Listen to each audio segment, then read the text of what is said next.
قبل حلول موعد الولادة يبدأ الجنين بتغيير وضعيته استعدادا للخروج من الرحم، وعندما يكتمل نزول رأس الجنين إلى الأسفل تكون رحلة الحمل على وشك الانتهاء، ويكون طفلك على وشك الوصول.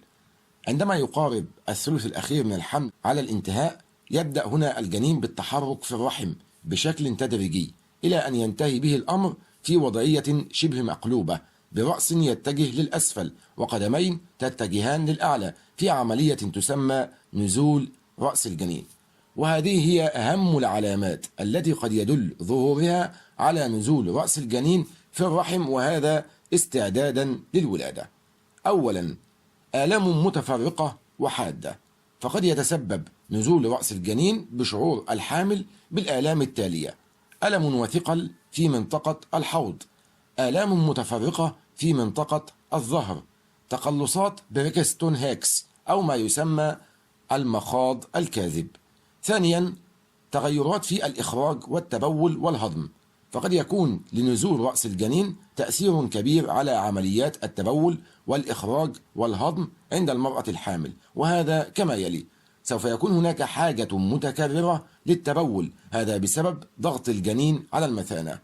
سوف تعانين من الإسهال أو الحاجة المتكررة لإخراج الفضلات الصلبة بسبب ضغط الجنين على الأمعاء في منطقة أسفل البطن. سوف يكون هناك شعور متزايد بالجوع بسبب تحرر المعدة من ضغط الجنين وزيادة قدرة المعدة على استيعاب كميات أكبر من الطعام. سيكون هناك ظهور للبواسير أو شعور بنوع من الثقل والانزعاج في منطقة الشرج، وسوف يكون هناك اختفاء لحرقة المعدة التي قد تصيب بعض الحوامل أو انخفاض حدة أعراضها بشكل ملحوظ. ثالثا، الإفرازات المهبلية المتزايدة، فمع نزول رأس الجنين في الحوض وضغطه على عنق الرحم تزداد الإفرازات المهبلية بكثافة، وبعضها قد يكون ممزوجا بالقليل من الدم. الذي يحصل هنا هو أن الرحم بطبيعته يحفز تراكم طبقة كثيفة من الإفرازات المخاطية في منطقة عنق الرحم أثناء الحمل، وذلك لحماية الجنين من أي بكتيريا قد تدخل الرحم عبر المهبل. ومع اقتراب موعد الولادة ونزول رأس الجنين في الحوض يبدأ رأس الجنين بالضغط على هذه الإفرازات المتراكمة مسببا خروجها التدريجي من المهبل على هيئة إفرازات مخاطية كثيفة. رابعا، التنفس يصبح أكثر سهولة، فأثناء تواجد الجنين في الرحم ومع تقدم شهور الحمل يبدأ ثقل وزن الجنين بالضغط على القصبات الهوائية مسببا صعوبة في التنفس، ولكن ومع نزول رأس الجنين بسبب اقتراب موعد الولادة يخف هذا الثقل لتصبح عملية التنفس أكثر سهولة وسلاسة.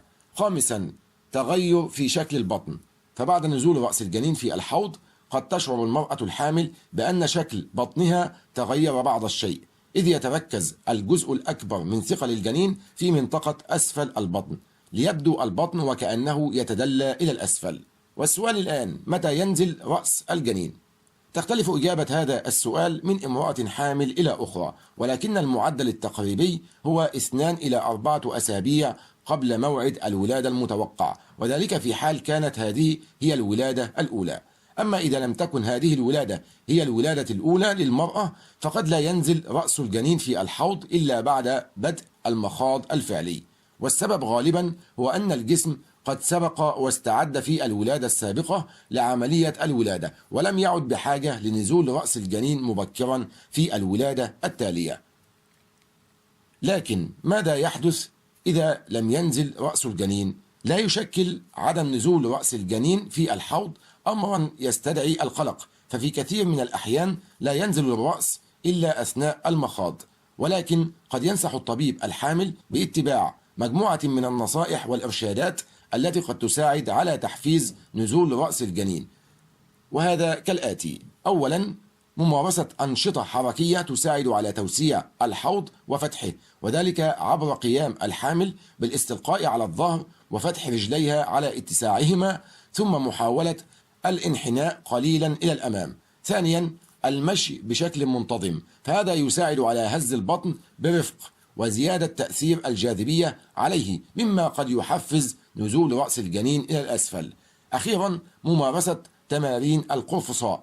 هذه التمارين تساعد على توسيع الحوض ليصبح أكثر استعدادا لاستقبال رأس الجنين أثناء نزوله، ولكن يجب الحرص على الاستناد على كرسي أثناء القيام بهذا التمرين، كما ويجب استشارة الطبيب أولا، فبعض النساء لا يسمح وضعهن بممارسة هذا النوع من الرياضة.